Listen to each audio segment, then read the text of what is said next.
D-Lo for boxing. All right, man. Going into that fight, Kell Brook versus Bud Crawford. We all knew what Kell Brook did well. We all knew what Bud Crawford did well. You know, I mean, I'm talking about in other fights. We knew what made these guys who they were or who they are. All right. I heard a lot of people going into this fight, and many of whom I respect. I support their channels. I'm always in their chats. I'm always thumbing up their videos. I'm always sending them a super chat or a Cash App or PayPal or whatever, because I want to see them continue doing what they're doing. But there are people who were heavily convinced that Bud Crawford was going to get stopped by Kell Brook or lose a UD.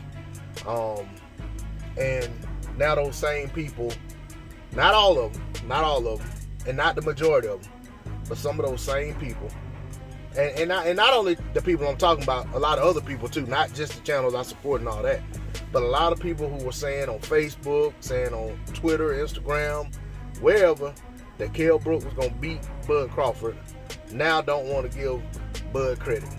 And I remember hearing guys, Kell Brook is going to stop Bud Crawford. And it's like, do you guys put all this emphasis on the S in stop because that makes it more realistic, that that's going to make it happen? Are you trying to convince yourself that you know what you're talking about? And I asked that because, I mean, I noticed that as a thing. And let me say this. There was a reason Kell was underdog. There's a reason smart money was on Bud Crawford. If you wanted to win money on that fight, the way to win money was to try to bet on the rounds in which you felt like the stoppage was going to come. Now, for myself, I was looking at 6th, 7th, 8th round. So I would have had to place a bet on 7th and 8th round stoppage and 5th and 6th round stoppage to try to win money. And even if doing so, I would not have won because he stopped me earlier.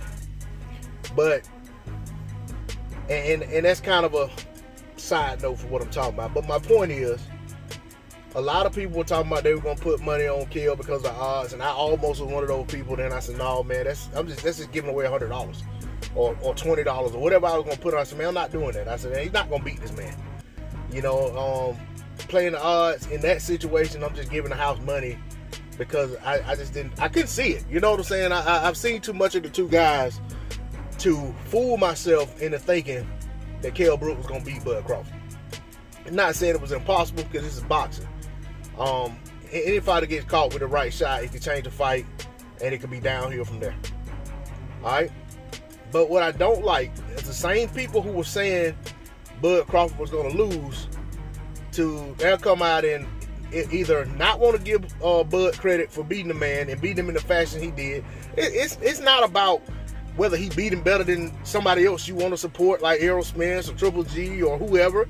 I mean, he got the job done. He exceeded the expectation that most people had going into the fight, because most people, even if they had Bud stopped, and myself included, had it being in the latter half of the fight. Bud got rid of him early. The first significant shot Bud landed, the fight was pretty much over. That's saying something.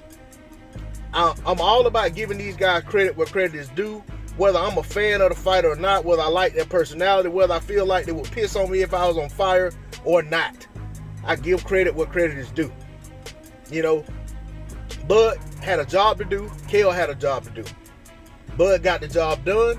Kell didn't get the job done. And that's what happens every time there's a boxing match. Very seldom is there a draw. So 9 times out of 10, somebody doesn't get the job accomplished that they set out to accomplish in a fight. And honestly, in a draw, both guys fail, because I doubt many guys go into a fight wanting to get a draw. They may be happy to get a draw with how the fight played out, but I doubt anybody goes into a fight saying, I want to just get a draw with this guy.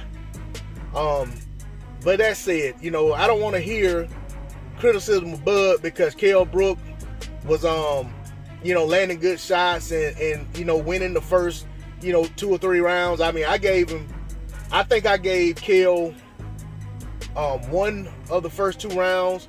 I saw the second round could have went to Kell. But I heard people say that Kell won all 3 rounds, and you can't argue with that. I just felt like in the 3rd round for sure, I saw Bud start to come on, and I actually said in the chat on Marlowe's Corner that Kell Brook looked concerned in between rounds 3 and 4.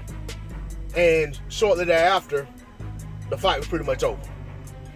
But my whole point is, give the man his credit. You know what I'm saying? Giving Bud credit is not admitting that Bud's going to beat Thurman or beat Crawford. I mean, beat Spence or beat Porter or whatever.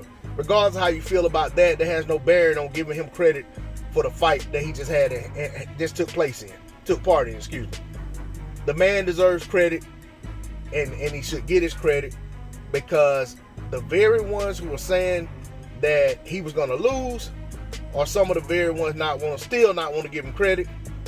And then at the same time, had he lost, you guys would have been the first one to come out and say that he was a hype job or this, that, and the other, when actually, it's impossible to make Bud out to be a hype job when you look at, his total body of work.